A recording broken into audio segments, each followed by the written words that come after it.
examiner et adopter le rapport annuel 2023, examiner et adopter le PTBA 2024, présenter le rapport d'exécution physique du PTBA 2024 au 30 juin 2024.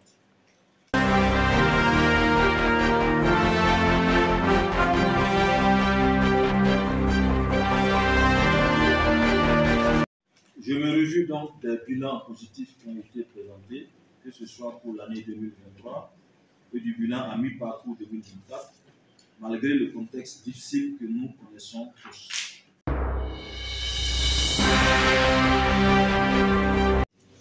C'est intéressant parce que on est dans une phase de sortie. Comment réussir à faire en sorte que les changements puissent être pris en charge par des mécanismes du dispositif national par la suite. Donc, on a deux niveaux. On a d'abord, comme il a dit, on fait un peu la veille pour voir un peu quels sont les changements institutionnels qui interviennent dans la tête de ces collectivités et comment on peut déjà faire des actions d'appui à l'interne.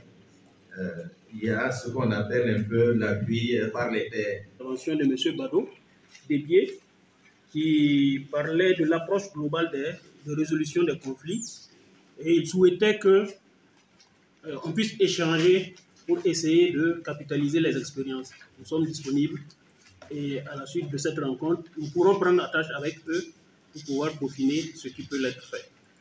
Nous savons bien qu'aujourd'hui, on a, j'allais dire, des changements qui s'opèrent, les institutions ne sont pas très stables et tout.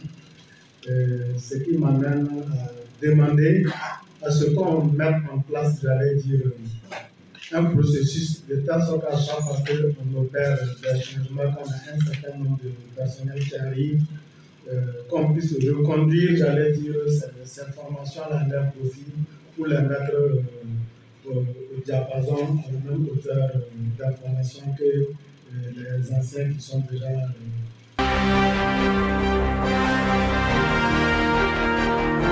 Votre intérêt porté aux documents présentés et du temps que vous avez bien voulu accorder à leur lecture ont permis de formuler des commentaires de fond qui devraient être pris en compte en vue de leur finalisation.